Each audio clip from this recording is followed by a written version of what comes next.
No, you Madrid no woman, yes, Spain, no woman. Why you happy Sunday? That you be right. I call you. Yes, Spain, no woman, just a short video. Look how much way. Spain, no nigga atta no dege. Esta dok bayi. Ma Spain muene, and there's just a form. The award they made up by Lile here. I said, the Hana be bring a baby. Just a form when I make a form. My moene, where a life in now. I bobo cane. I from be here. So, only he, the guitaring. And may not dig by Yekapu, and guitaring, Mamma Zayoni. And the thing you only Nivelle Manavi, a message in the only Limanavi, the Newa Yorina. So, Mani Rebebo, my regime Ima wina ye igima ni ma wina bebe na so aron pa hia bu mi ade we dai mu e ade Spain no do we show the Spain no do tama me we 70% get no because man you 70% you no we go na fi wo do ka wo age Spain no mo first in agi mo keke award we ni me ro pa lele here e form ma wa ya o ma wa satisfy be man make happiness to our body just for that's just all Manive Spain, my man, are you bought by Arua? Ima wina jigima, no email Latian with Vanave na Vesta. Either why you're in a Nuyahe.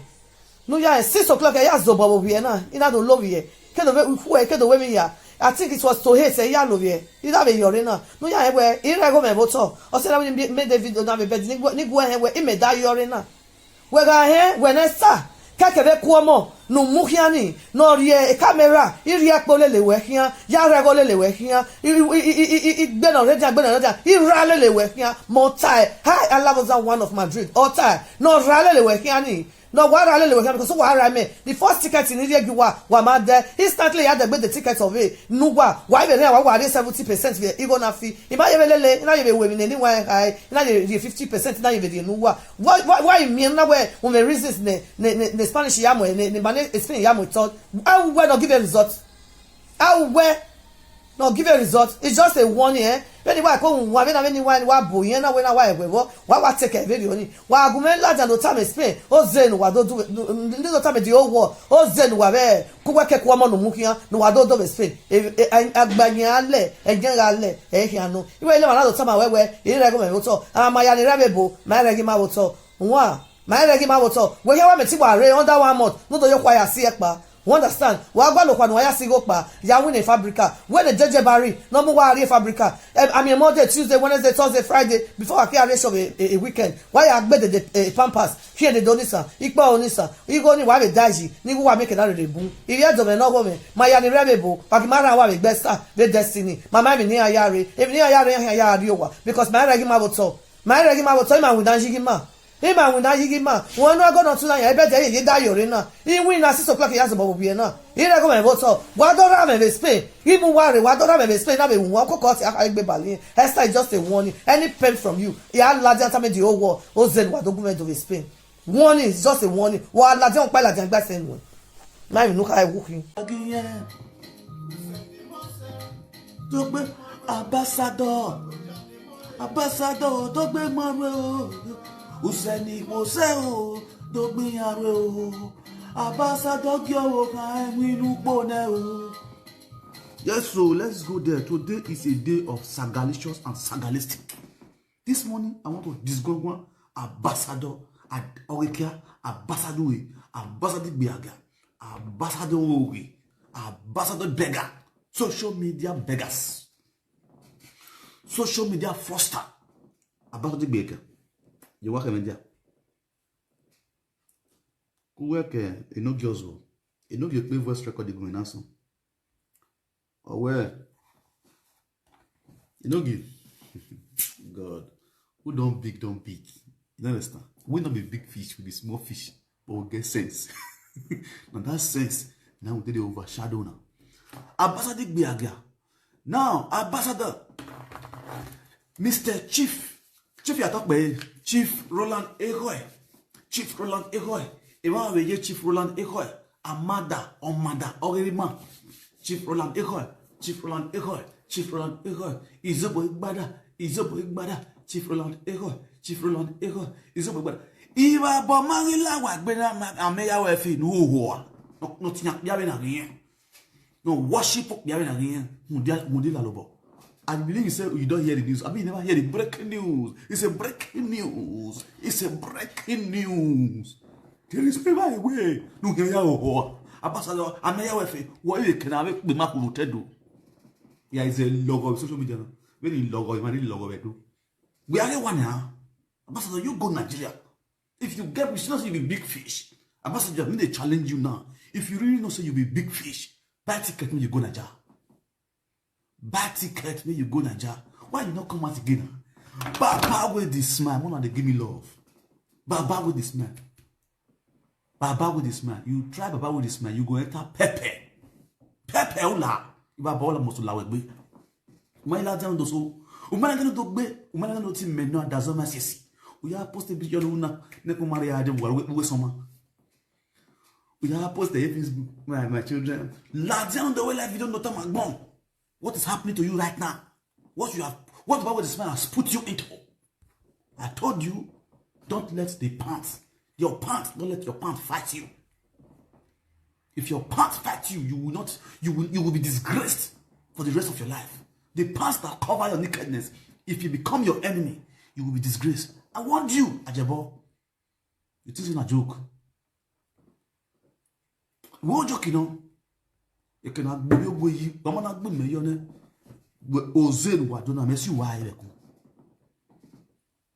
The truth about you people that you people don't want people to know, that giving them the fake life of you people, I will continue to expose them now. Go Nigeria now. Where did you get in Arewa? Did you get in Arewa? One of us will die here. We die here. Italian will be YouTube. I will do page. Then the page will drop every year live video now. And the more you are dropping the page, the more the page is going higher, the more blessing is coming, the more blessing is coming. Keep reporting. Today I will open another YouTube. I will open another YouTube. This going on. I don't care about money. But my one, the disgrace in what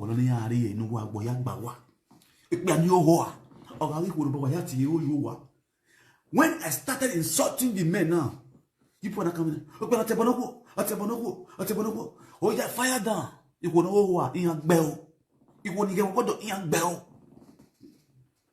Atebonigo. It was a tile fay. A fay the customer. I was a tile fay. I'm there with favor bomb. Wow. Where are you one here? With the ticket, more big fish you can get. I tell you, you get a palapano. When it pele, una mwe we shak yo.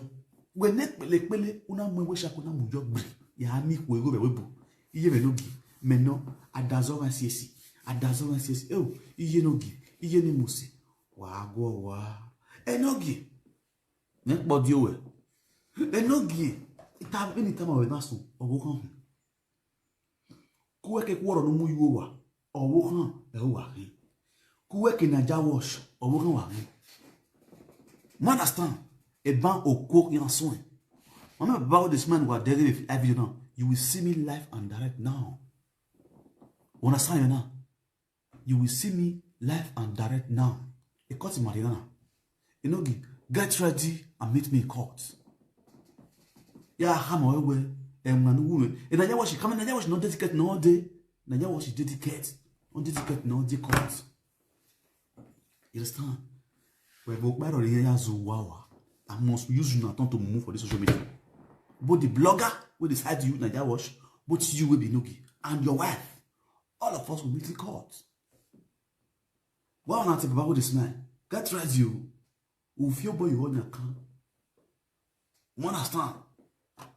Omonamona, Oman Messi Bobonena. It can win say, you want to go and make it. I think I'll go before the devil she care about me, come away cut the way you too. Or come away cut or the way you too. Do my hand here. I'm saying it live now. A cut you can sue person or not be channel. You can sue him. Una gele we yes a video ni wonya. If you don't have be channel una gele we yes wonya video ni. You have right over that video. You can sue that person.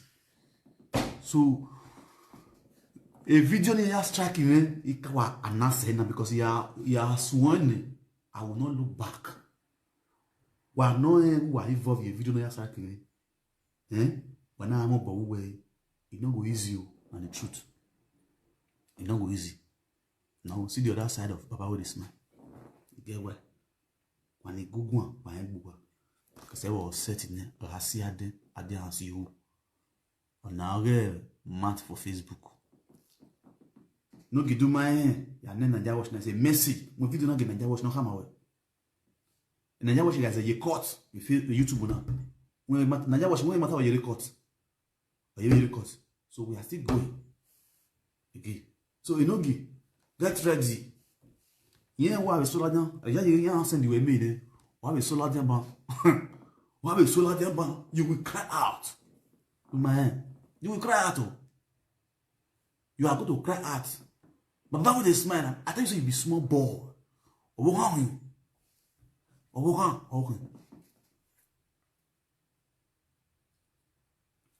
Go to my YouTube. Inogi. Where like YouTube need. We bring a video me down. Uda unya amo. Ya na Naija watch.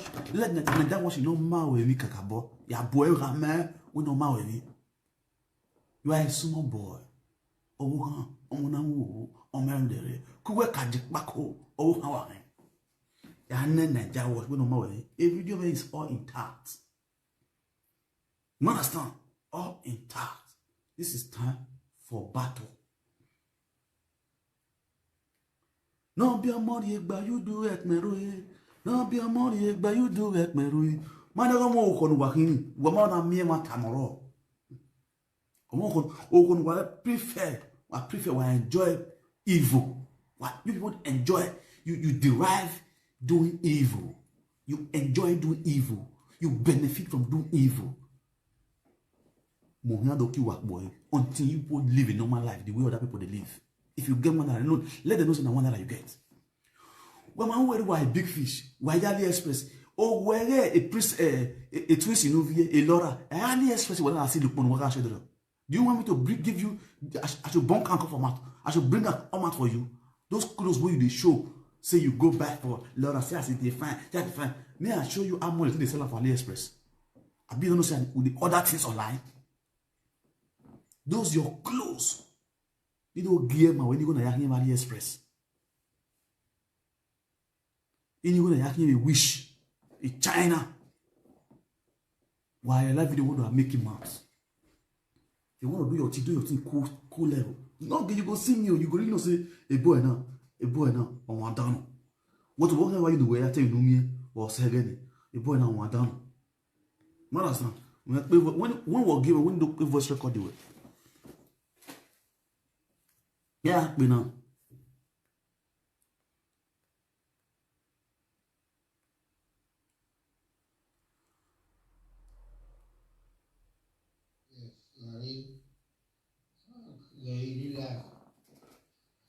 Gbọ́ wa rí àdúgbò gbọ́ wíri rẹ̀ wọ́n ká máa wẹ́wẹ́ ẹ̀ gbọ́ àìbáwẹ̀ ìyáwó wọ́n náà wẹ́ ní YouTube ọ̀wẹ́ mi òtún sí lọ pẹ̀lú wa àwọn tí mẹ́ ń wẹ̀ àwọn tí mẹ́ ń wẹ̀ àwọn tí mẹ́ wà wẹ̀. Ọwẹ́ mi àgbẹ̀ wọ́n kẹ́ wípé YouTube rẹ̀ ìlóge ogele kan ọwọ́ kan gbèlè kí ogé mi àgbẹ̀ wọ́n kẹ́ wípé YouTube rẹ̀ ìlóge oh God is Jesus ìlóge kàkà bọ́ yàwó ẹ̀wọ̀n náà bọ́n náà Naija wọ́n ṣe ọmọ ẹ̀wọ̀n náà kàbọ́ àmọ́ ẹ̀wọ̀n náà kàkà bọ́ ọmọ ẹ̀wọ̀n náà mo understand a video yẹn wà nípò video yẹn dẹ̀ gbogbo ìfẹ́ video yẹn dẹ̀ a video yẹn wọ́n break down yà kò dé pé check yà làwọn èdè YouTube náà go and see for yourself. The video you think that it was you that bring my videos down. It was you that killed the channel. Go to the YouTube again and check, my brother. You know, be wise. I mean, why? You like YouTube now. You have YouTube now. You have the video. If you don't know that, go to if you don't know you robi ewe, what me wa? Yagbe. If you don't know you Jojo, I mean, that was now you don't pack the video. Come on, give me give and strike. Come on. Also, come on. I have on YouTube or here go last. Ou est lucky now? Et lucky we lucky nous ni wa o to wo ho short wa e to na YouTube ka dey useful well. Me the way na agbe YouTube we o dey important because we go we ma me one that we monetize. Who am YouTube keka. Don't you know you're stupid here? You know give for you to tell me to teach you the road. Naija washing in we again all you wear all your way that you are making money as well. Evil man, Naija wash evil no so era because you guyan one you Naija wash you Naija wash you work we go you people are still boys slave work in Naija wash. You know you do we zoo the Naija wash na gele love you we to love you we. E YouTube we man say no Naija wash no one me amigo we ozo ibeka ya na YouTube that is we ya iko single mo da ya amigo me YouTubers. What do I say Ita we mo gbe YouTube we. Ita ogumosogwe. Ogumosogwe. Fravito. La re wa gbe YouTube we. Igbe ne. Ije YouTube we ni. Ya kin. Are ogo no go toshu. Ije iyawe sopi wa ni. Iya do gbe fo. Fravito, o me mi do pa. Ogumosogwe. Isaga no brother Bobozi. Those are cook and boost stories. Fravito, okwapso agboe, okwaso gwavan agboe, Fravito, okwaso Isagano, Ozuo numakon, okay. The red fast, even we are tan on dimi my tire. Because me who is when out here Ozuo, or you know me at here bono, or me at here bono, when you are replying, or me no. Or me are over me, if you are over you, or me making again, Ozuo. Fravito. Ita na YouTube we. Ya bi vie no ho. If you no feel mo ko lo mo yoyo. Seven we mesh ko. Then no come swat to for mo ka to kill. Ya upload audio we ban. Wa do mu egbe ba we dey smile. Do he no wa mu ba do. O ahia mu egbe me vi. O he no clean we nege. Holy bekus mu egbe. Mo holy bekus egbe o he nege. O he nege wo wodo o hia mu egbe ni ana ati wu. Won If why 200 women gather together to swear, you sure to why you want because why I say when if you if you are is no be me man you train station gbegbe aga we no me we no go wa bijua is no be me o man you train station gbegbe aga we no go yin we no bia kwibia gwa no we no dio wodo ya we no mage mo wodo you are born you are o ke no gbi you na egbu we ni vi what we you your where are iji me ma wo your where are iyi me ama wo your where are eri me o wa ni je me wu o wa gbe to moto ba gbe to agba abolo ara ye bi ala we ni ma we tradition egbiye na egbiye ya wo ni you understand wa be you are oh where are you where ko work egbe we to awo get one you rewe bona no me where we wo metele we bo wo tele we holandi ivie we ma bon ya na hewe ibizugbe iya na hewe bizugbe na wa be you are omo no ho usaka won ri ya wa la je na video do am biele mo la dia mi ati ege easy queen na won ye ka queen to ga mi en la dia live video wa na che bono yere no na to gbuwa ne mi easy queen ri be u na o we ri be u ivie awe dede na gbu we show ya dede na pobo lelewe bu bie mo la dia live video ilele do wa ga nwe ilele nwe talk show idenu wa we va no de wa we Facebook na ya gbegbu wa ya afira mana mu wa ri baba with this man why are you about this man you are bola wa gbe vagbon e no giladian let the saga continue we gba saga you know we gba saga no gbugbo e we gba saga ima we na saga ni mu we ya saga na wa be iwa vagbon omo no ma na ya ge I cannot be around boy beg live video. Wopaya vie wigi, wopaya mo hegi, wopaya mo gigi, wopaya mo bologi, wopaya mo wigi. Uwo yo. O agwo egwu na mo wigi egwu. O na mo wigi agwo egwu agwo. Ama gba wa na ogbon yesi. Ke prayers make na wulele we na wulele we. E tu ye gba yesi. De ma no ma gba yesi so bi jana. De ma no e we so no we ma gba yesi so bi jana. Wa bola we gba no wo na wetin kokoko yo. Kokoko ka me ya we fe. E ma no te we yo bonu we obu. No we bonu yo go ya wa gba yesi. Gamia fe na ho ijo wo no mo wa no we we ga robi phone ame ya we fe ijo wo no mo wa no we ya fa na jom ame we ga robi phone o pe no wa no wa dazokin adaze no ma so bo wa no yo we wa yin wa pe yo a adaze no ge wo kan opo adaze no ge wo kan mu po adaze no dobo yin no ko ya no gbe aga adaze no wa kan wa ho agbon Ohangi wo yagi gbia lipia hundu nyima tosinu wa do nyibe webu e ganga bero wa lawe ya emi na wa yi ni wa re wa si lagbada wa siku wa agbeligo akun go ye we agbe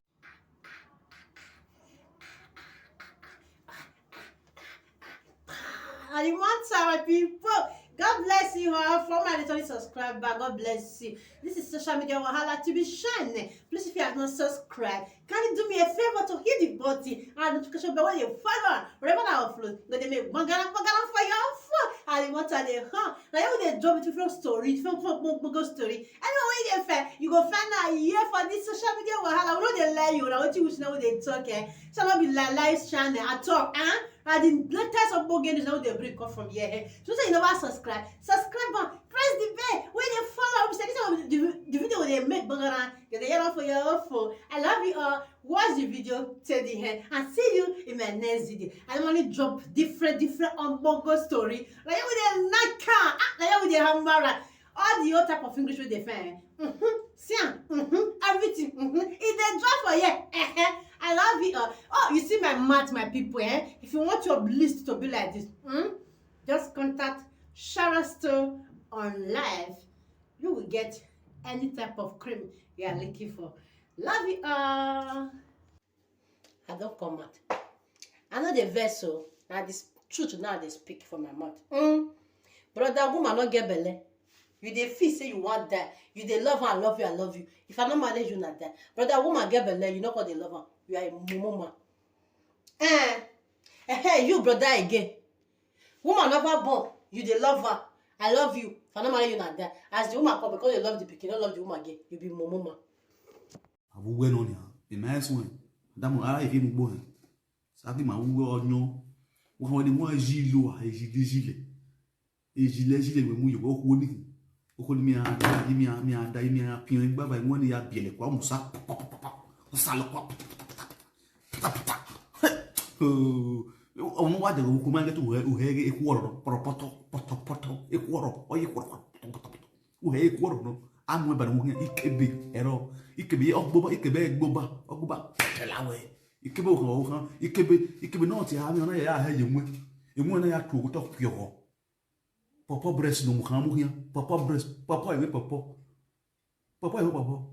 ke fertilizer papa breast oye wo mai na e papa ke do oye mo yibe oye mu do ye gbegbe aye mi vi mu we owo kan mu do ene ho mu boga de boto agwa biju abagun ijo na kuge ono mu rede de ye na 1 2 3 4 5 6 7 e rede de ola we gbe owe na ono mu rede de ye na wa mi no ba na bio emi no ba go ami o ga mistake with that pion or amano o ga mistake with that pion or amano but o ga correction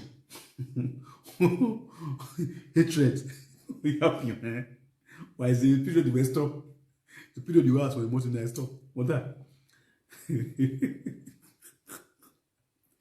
aye ma de ge sagara ma de ge yo imani ge sagara me gbọ́ le fi jọ rẹ̀ ipò rẹ̀ orinogi ní ojú wo tí yẹn dìrí tẹ̀ ojú orinogi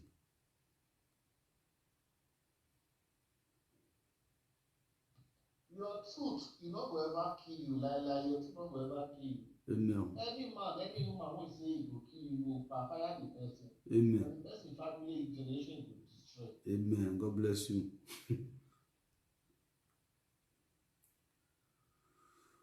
Where is the audio? Where is the audio? Where is the audio? Where is the audio? Yes.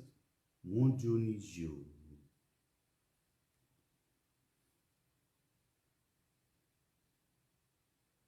Dun dun dun dun dun dun dun. Ding ding ding ding ding ding ding ding ding ding ding ding. Asoke neye, ezerire o. Asoke neye, ezerire o. Asoke na baba, ezerire o. Asoke na babu, ezerire o. Asoke no waniye, ezerire o. Tasoke ake iseze, aseze neye, ke isame.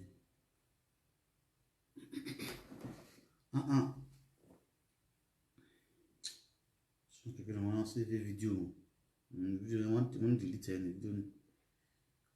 That video has been deleted.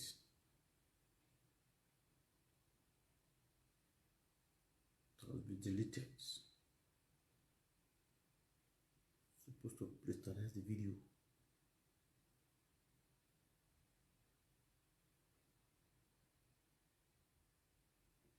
The video has been deleted. Video has been deleted.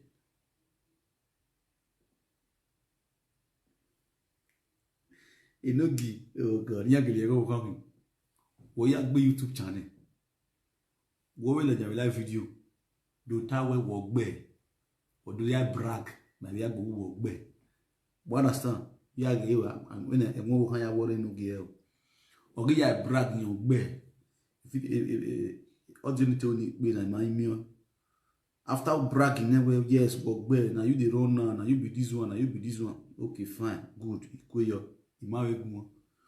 Who bragging around the ring about this man? Man, at the end, you may not live video. It cannot shock no give or you give me life. And he bragging my fans again where. Ne yeti la video ye gbe di channel ne ye go go ne ye go go ne ye go go ne e video go ya bring ya down ne ye bring ya video ya ne wa ri wa ni mo ya get channel ge e video ro pa ire wa e video ro pa ire wa good and fair but at the end about this man am in Canada no de na ko be nyi Canada me nyi kan me nya Canada na nya Canada and do sagele mayu mastan ina be gbe wa ni ko lare. The channel où est bien où le personnage il a dit donc bien donc zanzan moi l'instant agito où est oui les woni ne nous ya lié quoi la wa nous gi quoi amu nous a lié quoi la wa na il a dit na il doit agben gumen na il doit agben voice record gumen okay où est go mo channel wa na ya pise il cadre channel moi de nous zoa we zoa e cotist ni we lai we ma ya ni nwa cotist ni we ye nene one really cotist me maybe no zo we only you one I mean whether you really do or not really on because you know if you did that kind of cotist because that cotist not for dirty boys not for dirty boys like you but understand see rianti we enogi e ye na for dirty boys like you abi aye no for agbin we ye hello guys. If you know him well, you would brag.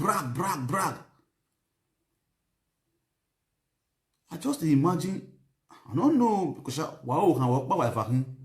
Two of them are the same thing. Now we can face the couple with you.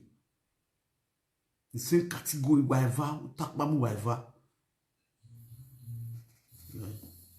Imagine you, oh, you like them, garçon qui est là, il a dit. What with this man? On a posted on your way. Victor, where are your videos on YouTube? Yeah. I don't bring them come you see as well. I don't bring the video come. May you see the video also. Imu egwene no ge. Oh yeah, go on. Go on. No get go on. They need just speak on you. You cannot make a noise.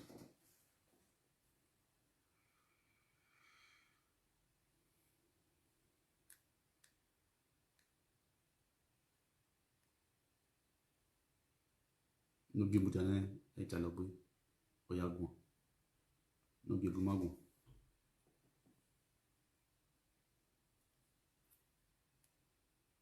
Cover finish.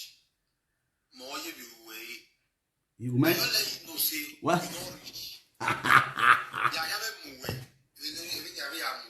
As you know you expect today. Before your video go remove for YouTube, you not gonna know. Marry area where the yamu way. Yeah, just when they even come away. I don't get. Go check your email address in every day when there is a way. yeah, check email when you address in every day. You can well, okay, you know, now it gets soft start. Yes, I know I have a soft start. You know, give wait alone. Address is rude. Then when my soft start will change to stone for your body, now it's changed to soap. So let your followers be clapping for you. Let them be telling you you try. Yes, you try. Listen to me. If we were yato na ununa If ekui. I'm coming for you again, it's going to be. Ekui. Ewe yato na ununa ekui. Ekui ewe yato na ununa ekui. Ekui yato na ununa. Ekui. Ekui mwe. Nowhere. Ekui ewe yato na ununa. When you choose it plus, whoever you talk here, if you have been out to fair, I've been there. See that car, the your dark single mother, my people, your dark single mother, the car with my guy, you see me, dark single mother. That time the park at us, and even the park at us that time, I don't fit do I can't give, I can't say me go give on that presenter, I can't give you.